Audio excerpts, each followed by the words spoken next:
Olá, amigos. Eu sou o Solomar Rockenbach e apresento o programa Uma Janela para a Cidade. Um programa de utilidade pública, prestação de serviço, informação e, acima de tudo, respeito a você, cidadão. Hoje iremos realizar uma entrevista a dois companheiros técnicos industriais. Uma profissão que eu considero de grande valor ao desenvolvimento de nosso país. Entrevistaremos Francisco Mauro da Cruz e Ireno Letniski Avon, que irão discorrer sobre a profissão de técnico industrial. Aguardem na sequência porque vale a pena assistir.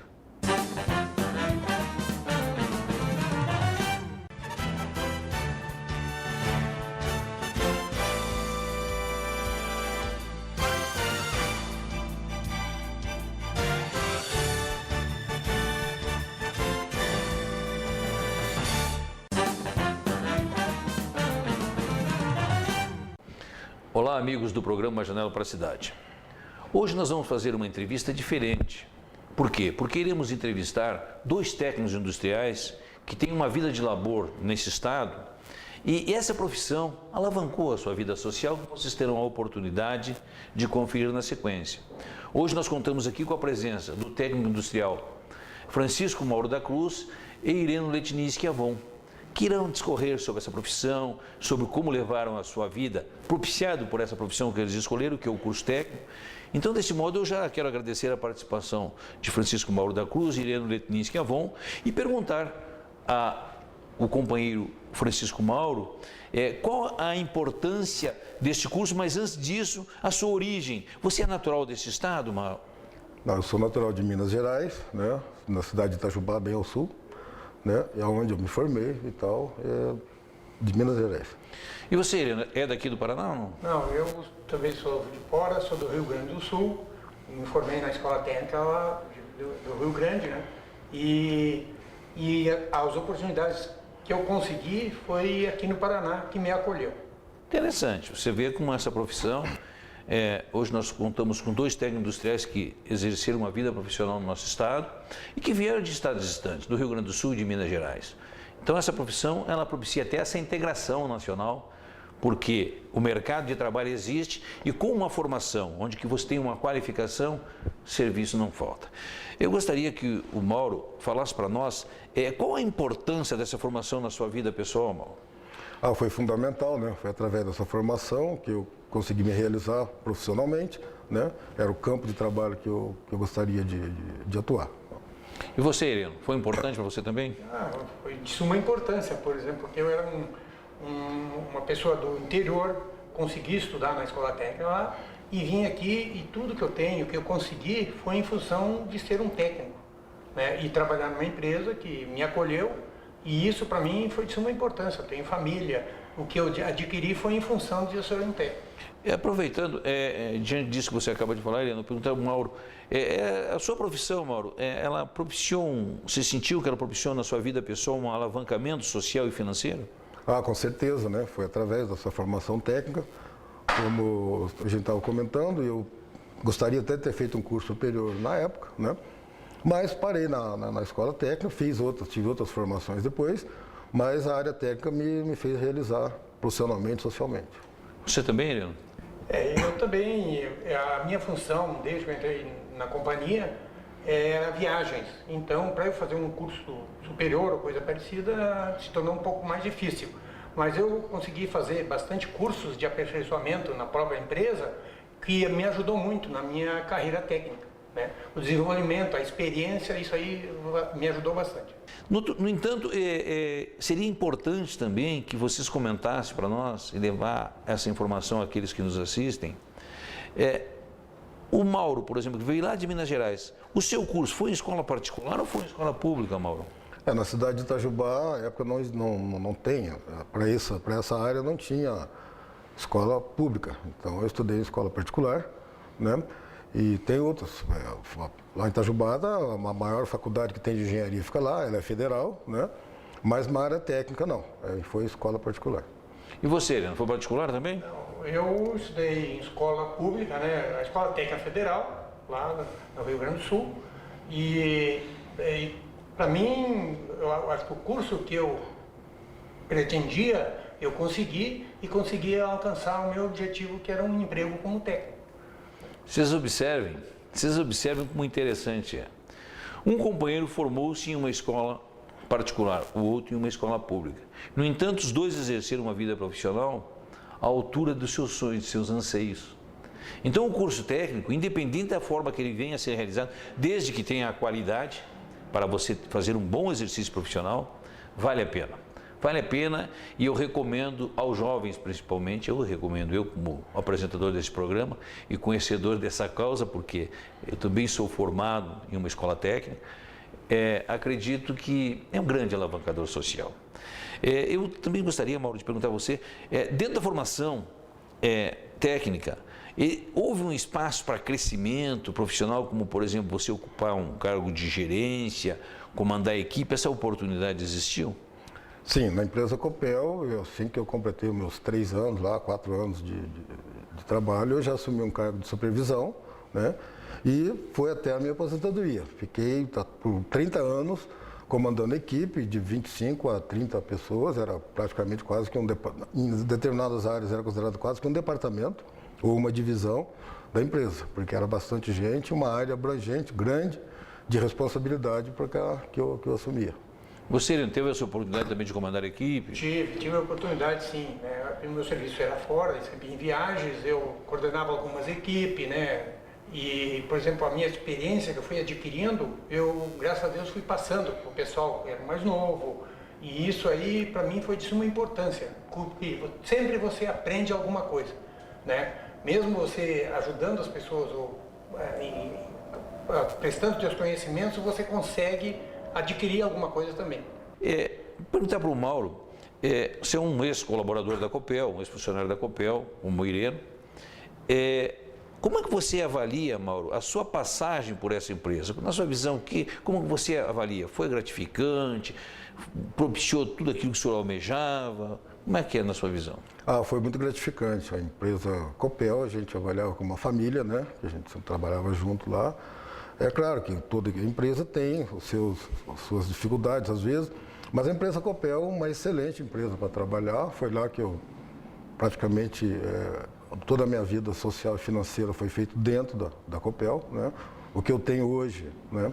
Toda a minha família, todas as minhas coisas, meus patrimônios, digamos assim, sim, foi graças à empresa Copel. Isso é muito bacana, sinal de que você, pelo seu laboro, você foi recompensado e saiu gratificado. E na sua visão, Irene? Para mim, eu sou hoje como aposentado, mas estou satisfeito com o que a Copel me proporcionou, tá? Eu posso dizer, claro que sempre tem alguma coisa que você não concorda ou você tem alguma discussão, para isso valoriza o seu trabalho. Então eu fiquei muito satisfeito com o que eu tenho hoje, com o que a minha família tem, com a formação dos meus filhos.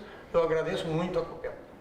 Seria importante também que você, Mauro, falasse para nós, hoje o senhor é um cidadão aposentado, nessa empresa, que é a empresa de energia elétrica do nosso estado, o senhor considera um cidadão realizado? Muito realizado, completamente realizado, como falei anteriormente, financeiramente, socialmente e tal, completamente realizado. E você, Irene? Também, eu me sinto realizado, porque como eu era uma pessoa do interior, quando eu comecei os meus estudos, eu não tinha praticamente nada e adquiri alguns bens, né? Então isso aí proporciona uma segurança na tua vida depois de aposentado. E graças a Deus hoje eu, como aposentado, só posso agradecer. Seria importante voltar um pouco aqui naquilo que o Mauro acaba de falar. Essa profissão, Mauro, financeiramente, você julga que ela foi compensadora, ela recompensou financeiramente? Sim, nos últimos períodos meu de Copel lá, digamos assim, nos 10 anos lá, apesar de eu ter um nível de supervisão na empresa, mas o pessoal que entrava com curso superior, tipo engenharia ou tal, o salário deles era menor que o meu. Quer dizer, somando todos os rendimentos que eu tinha, eu ganhava mais que o meu gerente de divisão, por exemplo. Então, financeiramente, foi compensador o trabalho. Para você também, Helena, como é que foi a sua situação financeira? Por exemplo, meu objetivo quando eu entrei na Copel, eu como técnico, tinha uma projeção de ganhar os patamares até o final como técnico, né? E graças a Deus, eu bem antes, 2 ou 3 anos antes de eu ter me planejado, eu já estava alcançando esse objetivo, que era chegar como técnico final de carreira. O que é importante que a gente analise, que os dois companheiros aqui sentem-se realizados financeiramente. Em um país onde existe crise, desemprego, financeiramente essa profissão nos abre essa prerrogativa de que venhamos a ter uma vida com dignidade de bolso, com dinheiro, para que a gente possa executar aquilo que é o sonho nosso, aquilo que é o sonho de nossa família. Então vale a pena. Inclusive o Mauro acaba de falar que muitos profissionais da área da engenharia, no início de sua carreira, têm um salário, uma remuneração menor do que um técnico já com uma experiência. Então vocês observem como é válida esta profissão. Mauro, você recomendaria ao jovem de hoje que ingressasse nessa carreira para a formação técnica? Qual a sua visão a respeito disso? O que você pode deixar de mensagem a esses jovens que estão aí começando uma vida laboral? O país precisa desse tipo de formação, Solomar, porque hoje essa área técnica aí, o que acontece? O cidadão entra na área técnica, a própria empresa permite que o cidadão tenha crescimento lá dentro, ele vai fazer um curso de engenharia, administração ou outra área, e ele acaba saindo dessa, digamos assim, do trabalho de execução, que é o que o técnico faz, para ir para um trabalho de gerência. Tá? E quem é que vai executar esse trabalho? Nós não podemos legar algumas funções para quem não tem uma formação técnica para fazer. Ok? O cara tem que ter essa formação. Então, as empresas precisam também, por outro lado, valorizar socialmente e financeiramente esse técnico para que ele permaneça nessa função. Eu tenho um exemplo na área que tinha um técnico que trabalhava comigo, se formou em engenharia, e eu disse, na época, para a gerente, mantenha esse cara na área, porque ele formou em engenharia, mas ele gosta de meter a mão na massa mesmo. Ele gosta de ser um técnico e não ser um gerente para ficar assinando documentos aí, lendo e-mails, mandando e-mails. Infelizmente, isso não aconteceu, né? E a gente vê exatamente isso. Então, o país, na verdade, precisa dessa formação técnica. Você recomendaria, Ireno? Recomendaria em função também das experiências. Eu, quando trabalhava na equipe que a gente tinha bastante eletricista. E a gente sempre incentivava eles para que fizessem um curso técnico. E depois até uma formação superior, né? E uns quantos colegas, como eletricistas, hoje são técnicos. E em função que eles se espelhavam no salário que a gente ganhava como técnico. E a possibilidade de ter uma carreira. Isso é importante que a gente grave em nossas mentes, porque a partir do momento que você tem essa formação, trabalhadores que exercem a parte de eletricistas, eles vêm a ter uma formação técnica porque o seu salário melhora. E automaticamente, com um salário melhor, você tem condições de dar mais qualidade de vida a seus familiares. Então é muito importante. Eu gostaria, Mauro, que você tecesse algum comentário, porque como você é um cidadão hoje aposentado na Copel, como é que o senhor vê a Copel de ontem a de hoje? Houve alguma diferença ou continua a mesma coisa? Na sua visão, o que o senhor tem a comentar? Houve muita mudança, né? A empresa, nos 33 anos que eu trabalhei, ela foi passando por processo de mudança, até porque veio informática, veio uma série de coisas, né? Na parte, por exemplo, de administrativa da empresa também houve mudança, foram vários processos que entram. Eu tenho um filho hoje que tem a formação administrativa, mas está trabalhando na Copel. Então eu vivo diariamente o que está acontecendo dentro da empresa, né? Houve muitas mudanças. Mas se eu estivesse lá até hoje, eu teria que fazer adaptação a essas mudanças que realmente elas são, em muitos casos, necessárias. Você também tem acompanhado isso aí, Ireno? Eu tenho menos, talvez, porque a minha filha até entrou para trabalhar na área administrativa, mas como ela teve outras oportunidades, ela não continuou na Copel. Mas essa possibilidade existe, né? Tipo assim, por exemplo, a Copel mudou bastante. Eu acho que eu tenho conversado com colegas, mesmo os técnicos, e eles me dizem que não é que nem o nosso tempo, né, que era mais anterior, que hoje nós já somos aposentados, e hoje, por exemplo, tem mais, como é que se diz, mais a parte burocrática do que a técnica. E nós somos técnicos. E o que para nós é importante? A técnica. E lá resolver o problema técnico. Então isso é muito importante para nós. Outro assunto que eu não poderia deixar de passar aqui sem fazer uma pergunta a vocês, Porque o Mauro trabalhou 33 anos na empresa, né, Mauro? 33 anos você adquire um know-how fantástico de conhecimento daquilo que a empresa necessita de você. A empresa teve a preocupação, Mauro, de fazer essa transferência do seu conhecimento aos novos técnicos que vieram substituindo? Na verdade, a cobrança vinha de mim mesmo, né? De dizer para o gerente que eu precisava ter alguém que, quando eu saísse, fosse sair, tocar o barco, digamos assim, né? A empresa, a Copel, ela sempre se preocupou em dar cursos, treinamentos, participação em seminários e contato com outras empresas e tal. Tem essa preocupação, né?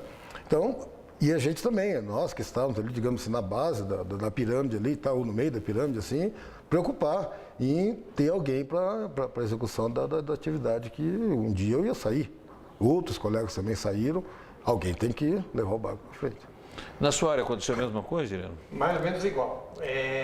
Não como a gente esperava. Por exemplo, que tinha que, por exemplo, a pessoa que ia talvez nos substituir ou continuar o nosso trabalho, tinha que ter ficado mais junto com a gente, ou ter condições de aprender um pouco mais. Eu senti um pouco de dificuldade nesse sentido. Mas a gente sempre, o que a gente sabia, por exemplo, proporcionava para as pessoas, mesmo sendo eletricista ou sendo técnico, que eles aprendessem e soubessem dar continuidade ao trabalho que a gente estava fazendo. Eu gostaria que o Mauro comentasse hoje as dificuldades financeiras que atravessa o país, que atravessa o Estado. Como é que o senhor vê na Copel? A Copel ela se sobressai de uma maneira tranquila, financeiramente, ela vem, os funcionários contribuem para que essa empresa consiga sair de percalços que vem acontecendo no caminho? Seria interessante que tivesse menos influência do governo, né? Porque a empresa, ela desde que foi criada, na década de 50 lá, ela sempre se preocupou em ser uma empresa sólida, né? Através da formação de bons profissionais, profissionais responsáveis, honestos naquela profissão que fazia, a empresa sustentável sim, mas graças aos seus funcionários. Os altos e baixos financeiros que a empresa passa, é o que eu falei anteriormente, influências do governo que detém a maioria das ações da empresa. Na sua visão, é a mesma, Irene, a respeito da saúde financeira? Os trabalhadores têm uma participação efetiva no crescimento dessa empresa? Eu acho que essa empresa, cada ano que ela cresce, é em função dos funcionários. E nós, em função nossa também, como técnico. A empresa necessita do nosso apoio, do crescimento dela, através dos seus funcionários. Até do corpo técnico, corpo administrativo. Se alguma coisa dessas não for bem administrada ou os técnicos não derem importância para a geração de energia e transmissão, a empresa não vai o necessário, né? Vocês observem também que como é importante você trabalhar motivado para que você possa crescer profissionalmente e ao mesmo tempo fazer com que a empresa que você trabalhe também cresça. Porque isso aí é um conjunto. Muitas vezes eu costumo falar que tem empresa que é contra o sindicato. O sindicato não quer o mal de uma empresa. O sindicato quer que a empresa seja saudável para dar condições e qualidade de vida aos seus colaboradores. E a preocupação dos técnicos estão aqui. Eles contribuem e têm uma preocupação. Muitas vezes a gestão pública que enfraquece uma empresa. No entanto, os trabalhadores jamais abandonam essa empresa para que ela continue crescendo. Vocês passaram por um problema de pré-privatização. A empresa tinha aproximadamente 10 mil trabalhadores e chegou a ficar com 5 mil e poucos trabalhadores. Os trabalhadores seguraram a onda naquele momento, Mauro? Sim, a onda foi segurada pelos trabalhadores, né? Que na verdade a privatização ela não é interessante, não é nem por causa dos empregados. O empregado ia continuar. Quem trabalha vai estar trabalhando ali. Nós tivemos exemplo de outras empresas que foram privatizadas. O problema é que era o patrimônio do povo paranaense que estaria sendo entregue aí para uma pessoa que não entenderia nada, seriam os bancos e os investidores aí. Isso acabaria com a empresa, mas não era preocupação minha, pelo menos, particularmente, não em perder o emprego, nada disso.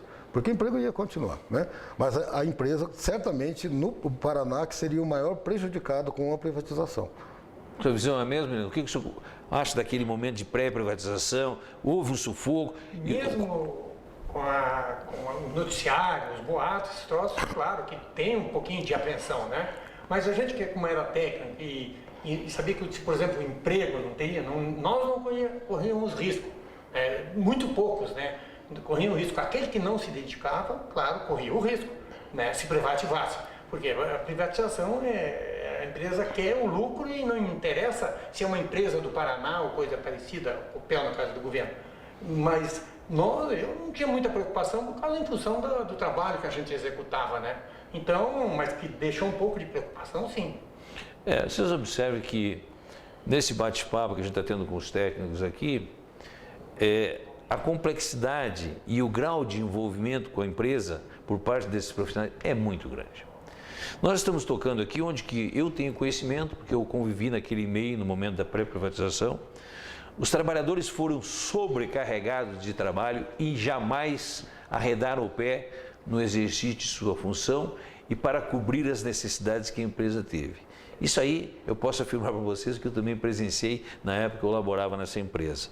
Vocês observem que é necessário que esse envolvimento, esse engajamento exista para que as empresas cresçam. A preocupação dos companheiros aqui quanto à gestão da empresa. Muitas vezes uma gestão administrativa, uma gestão de um governo prejudica a empresa, não faz com que ela alavanque.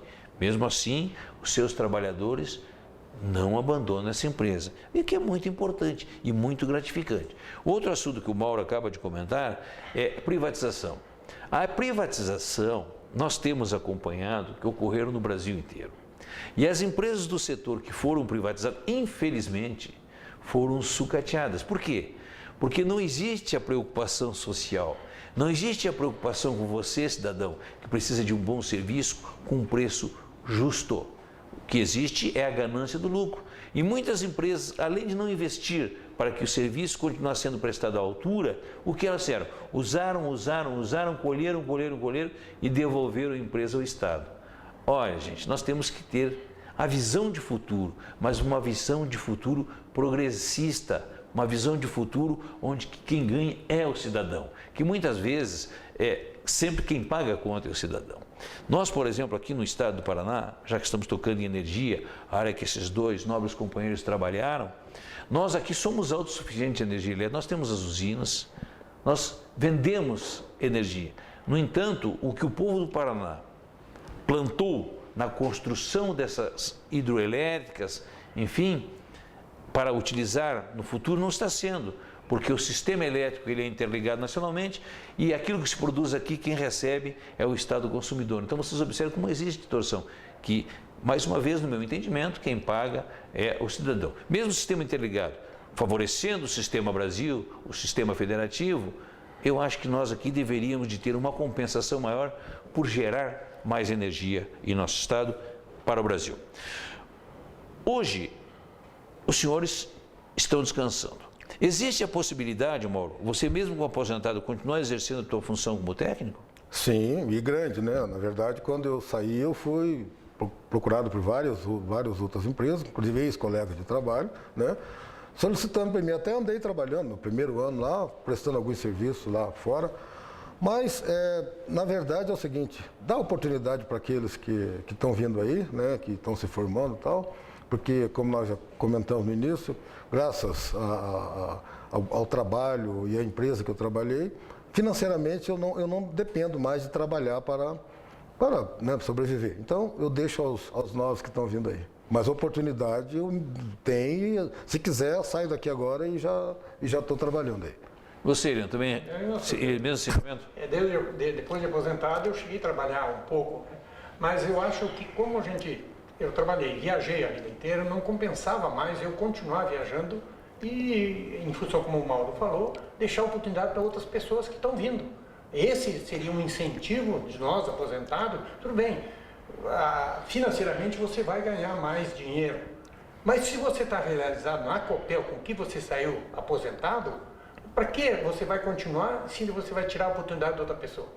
Eu vou fazer mais uma pergunta aos senhores. Como aposentado, a Copel parece que tem uma fundação, um plano de assistencial para que na sua aposentadoria você venha utilizar. Essa fundação que você contribui na sua vida laboral, na sua visão, ela é importante hoje para você como aposentado, Mauro? Sem a Fundação Copel não teria condições de aposentar. Teria que trabalhar o resto da vida, porque, infelizmente, a previdência que nós temos, né, nacional, e ela não garante uma aposentadoria digna ao trabalhador que fica lá por anos e anos, contribuindo lá com um teto de salário, e quando se aposenta, já tem uma queda substancial no salário, recebe lá 4 salários mínimos, alguma coisa assim. E ao longo dos anos, o reajuste do aposentado, vocês têm acompanhado aí pelos noticiários, é menor do que até a inflação. Então, o trabalhador tem perdas. A Fundação Copel funciona como? Ela funciona com a contribuição do trabalhador e, igualmente, da empresa. Então, ao final da sua aposentadoria, você contribuiu lá por um grande período, mas você tem uma complementação dessa aposentadoria. Sem isso, não teria condições de se aposentar. Aí sim, eu estaria no mercado de trabalho, tirando o trabalho daquele jovem que nós comentamos ainda há pouco. Para você também, a tua visão é a mesma, Miriam? Por exemplo, eu agradeço à Fundação, que a assistência que eu tenho, médica, para mim também, para os filhos, né, é de suma importância, por qualidade do atendimento médico, quando você precisar dessa coisa, a Fundação está sempre presente e fornece para a gente condições de você, por exemplo, eu posso estar lá no Rio Grande do Sul e fazer uma consulta do que aconteceu com a minha filha, chega aqui, a Fundação nos ajuda, complementa. Então, é um plano de saúde, eu digo hoje, excelente, um dos melhores. É interessante que vocês analisem, porque a Fundação, ela é uma entidade que você tem um plano previdenciário, um plano de aposentadoria privado, paralelo ao do Estado. Então, previdência privada também vale a pena para você que é jovem plantar para colher no futuro, certo? Olha, infelizmente nós temos televisão, um tempo limitado, nós já estamos chegando ao final, e eu gostaria de que vocês externassem a todos aqueles que nos assistem. Hoje, o Mauro aposentado, como é que está a sua vida? O que o senhor vem fazendo, Mauro? Só passeando, descansando, pescando? Conta para nós, Mauro. É tudo isso que você falou, né? Descansando, passeando, pescando bastante, tem até uma casinha lá na beira do Rio Paraná, e eu digo sempre ao pessoal, eu estou sem tempo para fazer as coisas, porque na verdade depois que você aposenta parece que não tem mais tempo. Eu não sei como é que eu arrumava tempo antes quando eu trabalhava, porque sempre o que acontece é o seguinte, você como aposentado, você não precisa ter pressa para fazer as coisas. Né? Amanhã eu vou lá e faço isso, não dá para amanhã, pode ser depois de amanhã. E os amigos, os parentes e tal, estão sempre também arrumando alguma atividadezinha para a gente lá fazer, né? Sempre tem. Qualquer coisa, o pai aposentado vai lá e faz. Irene, a sua vida como é que está? Muita correria, muito descanso? Como é que está a situação? Bastante. Uma porque ainda eu gosto de praticar esporte, então isso aí também tira um tempo. Mas hoje, por exemplo, é como o Mauro falou, você pensa que você aposentou, e é o que a maioria do povo pensa, o aposentado não faz mais nada. E não é assim que funciona. Por exemplo, você tem a tua família, você tem a tua casa para manter, né? E tem as oportunidades de aproveitar, né? Eu gosto bastante de praia, então vivo na praia. Então, isso aí, para mim, eu estou satisfeitíssimo da vida que tem. Pessoal, levamos um pouco desses dois companheiros que tiveram uma vida escolhida como sendo técnicos, exercer o seu labor em prol do nosso estado e uma grande companhia paranense que é a Copel. Os meus agradecimentos pela participação de vocês no programa Uma Janela para a Cidade. É um programa aberto a levar essa mensagem ao nosso povo, porque nós acreditamos num Brasil melhor. Tenho certeza. Obrigado a vocês. Até um próximo programa, se Deus quiser, e com certeza ele irá querer. Um grande abraço a todos. Obrigado.